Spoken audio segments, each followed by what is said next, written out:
Vous voyez ce pylône là, ce pylône qui a l'air de rien? Eh ben, il vaut une fortune. Non seulement il vaut une fortune, mais il raconte toute une histoire. Et aussi bizarre que ça puisse paraître, plus encore peut-être que le TGV et les records de Usain Bolt, cette histoire, c'est celle de notre obsession pour la vitesse. Donc je vais vous raconter l'histoire de ce pylône.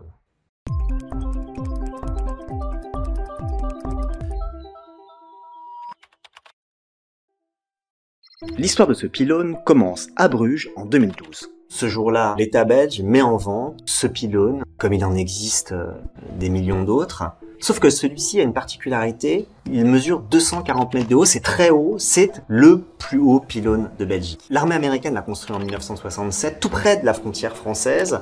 Le but, c'était de faciliter les communications entre l'Allemagne et l'Angleterre, on est en pleine guerre froide, sauf qu'il a perdu toute utilité le jour où les militaires ont décidé de ne plus faire transiter leurs informations par les ondes, mais par les câbles de fibre optique. Alors, dans une petite salle de ce bâtiment, là, les Belges le mettent aux enchères. La mise à prix est fixée à 255 000 €. Les Belges en attendent 400 000, mais les enchères s'envolent. 500 000, 1 million, 2 millions. Le pylône est finalement adjugé à 5 millions d'euros. Non mais, vous vous rendez compte? 5 millions d'euros pour un objet qui est quasiment devenu obsolète. Il faut attendre quelques semaines pour connaître le nom de l'acheteur final. Une société de droit anglais qui appartient elle-même à une société américaine, qui elle-même appartient à une société de Chicago qui manifestement a voulu rester discrète. Mais on finit par connaître son nom, John. Cette histoire, c'est Alexandre Lemonnier qui l'a racontée en premier. Alexandre Lemonnier, c'est un anthropologue de formation qui s'intéresse au rôle des algorithmes dans la finance. Du coup, je l'ai contacté. Il m'a dit « Ok, je te raconte tout, mais on se retrouve au pied du pylône. » Alors Jump, c'est une société de trading à haute fréquence de Chicago qui, contrairement à d'autres acteurs de marché, ne prend pas des positions sur la longueur, comme les fonds de pension, mais par contre joue sur des infimes variations de prix à la nanoseconde en fonction de l'offre et de la demande. C'est ce qu'on appelle le trading à haute fréquence. Dans son livre 4, Alexandre Lemonnier rappelle que le trading à haute fréquence représente aujourd'hui environ 70% des transactions boursières sur les marchés américains. En plus, ce sont des programmes informatiques qui réalisent ces transactions, pas des humains. C'est forcément quelque chose qui est devenu complètement informatique au sens où quand il faut traiter des milliers de données qui viennent de milliers de produits différents dans le monde qui sont tous corrélés, les êtres humains ne peuvent pas faire ce travail. Et donc pour traiter toutes ces données, les traders à haute fréquence utilisent des algorithmes qui leur permettent de vendre ou d'acheter à la milliseconde près. Ok, mais c'est quoi le rapport avec le pylône alors? Jusqu'en 2010, les traders à haute fréquence utilisaient des câbles en fil optique, comme celles qui nous permettent d'avoir l'Internet chez nous. Mais à partir de 2010, certains se sont mis à utiliser ce qu'on appelle des micro-ondes, donc qui sont des signaux radio, qui vont 2 fois plus vite que les câbles en fibre optique, tout simplement parce que les signaux radio travaillent en ligne droite dans les airs. Mais le problème, c'est qu'il faut trouver des points relais, donc des pylônes ou des tours ou des bâtiments qui soient très hauts, qui permettent de relayer ces micro-ondes. En raison de la rotondité de la Terre, il n'est pas possible de dépasser 100 km. D'où l'achat de ce pylône belge à 5 millions d'euros, qui leur a permis de gagner à peu près 10 microsecondes par rapport à leurs concurrents ici en Europe.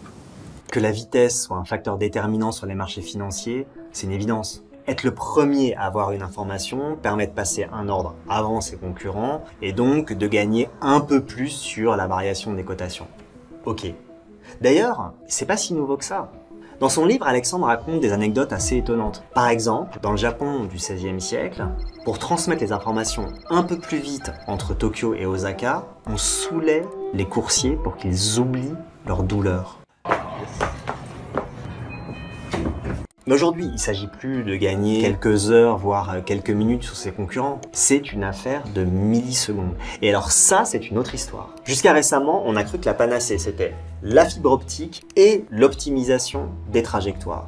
Je me souviens qu'au début des années 2000, on a publié pas mal de papiers sur le Spread Networks, le câble qui relie les bourses de New York et Chicago. Jusque-là, les sociétés de trading à haute fréquence utilisaient les câbles d'Internet classiques. Problème, ils ne vont pas droit. Et donc, quelques millisecondes se perdent en chemin. Une société a donc eu l'idée de tracer un câble tout droit. Et là, nouveau problème. Il faut traverser les Appalaches. Just insanely beautiful up here. Et alors ça, c'est pas rien. Coût de l'opération, 300 millions de dollars pour gagner 4 millisecondes. Mais bon, dans ce monde de la finance à haute fréquence, ça fait sens. Voilà où j'en étais avant de découvrir ce pylône-là. et les micro-ondes. Bon, déjà c'était assez passionnant, parce que ce monde de la finance à haute fréquence, qu'on croit un monde de programmes, un monde abstrait de chiffres, eh ben en fait il a une matérialité très concrète. Auparavant, cette matérialité était évidente. De gros bâtiments connus dans le monde entier, et dedans des traders qui se hurlaient dessus. La vitesse était déjà importante. On raconte que des sociétés de trading, pour être plus visibles que les autres, recrutaient d'anciens basketteurs. D'autres sociétés faisaient acheter des talons hauts à leurs traders. D'ailleurs, il a fallu un jour légiférer sur la taille maximale des talons pour pas que ça devienne n'importe quoi. Aujourd'hui, l'image qu'on se fait d'un marché financier, c'est en gros des types derrière leurs écrans. Mais en vérité, c'est quoi un marché financier? C'est un serveur informatique placé dans un data center et autour d'autres serveurs informatiques qui appartiennent à des sociétés de trading à haute fréquence qui essayent de se placer le plus près possible du serveur central dans l'espoir de gagner quelques nanosecondes. Parce que à l'intérieur des marchés financiers, on parle même plus de millisecondes ou de microsecondes, mais de nanosecondes. Et d'ailleurs, le jour où on a découvert que les serveurs qui étaient placés le plus près des circuits de refroidissement allaient un tout petit peu plus vite que leurs concurrents, c'est devenu la guerre pour être le plus proche de ces circuits de refroidissement. Donc voilà, les contraintes physiques, les équipements, la distance, la chaleur, le froid, ça reste essentiel. Et ça, le pylône le montre très bien. S'il est si grand ce pylône, c'est à cause d'une contrainte physique des micro-ondes, elles sont attirées par l'eau. Pour leur faire traverser la Manche, il faut le faire en hauteur.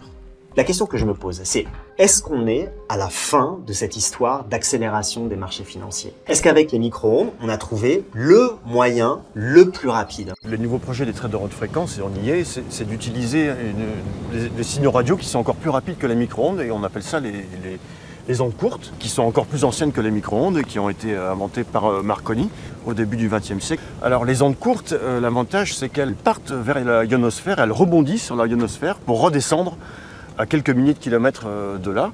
La ionosphère, c'est la région d'atmosphère située aux environs de 100 km. Depuis longtemps déjà, on a étudié les propriétés de l'ionosphère en envoyant vers elle des ondes radioélectriques qui étaient ensuite réfléchies.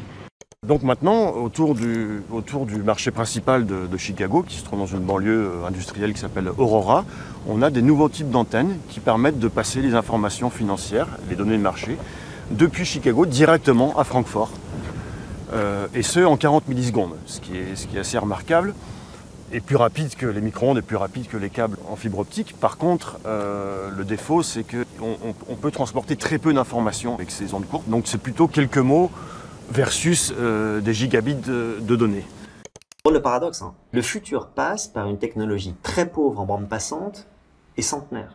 Mais est-ce qu'il n'y a pas des moyens un peu plus avant-gardistes? Alors si, bon, ces traders ont toujours tendance à trouver de nouvelles technologies pour aller de plus en plus vite. En ce moment, certains réfléchissent à utiliser des satellites qui permettraient de relayer l'information, les données financières un peu plus rapidement.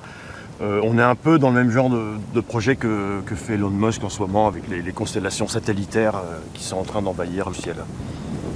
Quand Alexandre me dit ça, je comprends une chose. Cette course à la rapidité n'est pas cantonnée au monde de la finance. Il faut la relier à une histoire beaucoup plus vaste. Notre histoire très quotidienne. On veut toujours aller plus vite et plus on va vite, moins on supporte la lenteur. Un type avait identifié ce paradoxe dès le 19e siècle. C'est Alexis de Tocqueville. Il était parti aux États-Unis étudier la toute jeune démocratie américaine et il avait relevé une chose. Plus une société s'approche de son idéal, plus elle se montre insatisfaite. Eh ben, ce que Tocqueville voyait à l'œuvre avec le droit et la démocratie, nous, on le vit avec la vitesse. Moins nous attendons, plus nous sommes impatients. Par exemple, ces nouvelles échoppes là qui nous promettent de nous livrer 24 heures sur 24 en 15 minutes, ah bah non, 12, 10, 2 minutes, 0 minutes. Pourquoi pas vivre dans un supermarché d'ailleurs? Ça semble dingue tout ça, mais en fait c'est profondément humain. Du coup, on voit le monde de la finance d'un autre œil. Peut-être qu'il n'est juste que la manifestation un peu plus spectaculaire d'une tendance qui est à l'œuvre depuis longtemps en chacun d'entre nous. Mais ça pose quand même une question vertigineuse. Jusqu'où ça va aller? Est-ce qu'on est condamné à une accélération sans fin? Là, aujourd'hui, les traders haute fréquence font transiter les données financières à peu près de l'ordre de 99% de la vitesse de la lumière dans le vide, donc on y est presque. Il y a toujours moyen de gagner quelques nanosecondes ou même pétasecondes maintenant. C'est une lutte sans fin qui a quand même une limite. Et je pense que de toute façon, tous ces traders haute fréquence ne s'arrêteront jamais de trouver tous les moyens disponibles pour atteindre la limite ultime qui est celle de la physique.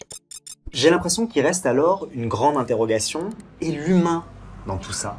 Le grand philosophe de la vitesse, c'est un Français, il s'appelle Paul Virilio.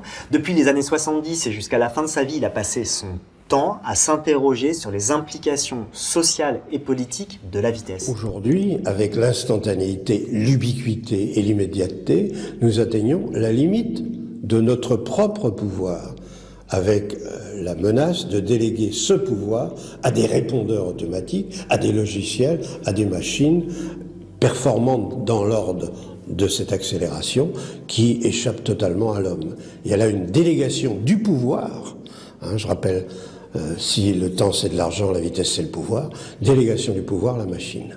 Assez visionnaire ça, il faut le reconnaître. Mais qu'est-ce qu'il aurait dit du trading à haute fréquence, Virilio? Qu'est-ce qu'il aurait dit de krachs boursiers produits par des ordinateurs qui se tirent la bourre pour aller plus vite les uns que les autres? Parce que dans son œuvre, les accidents et les catastrophes tiennent une place prépondérante. Comme les révélateurs de notre course folle au progrès.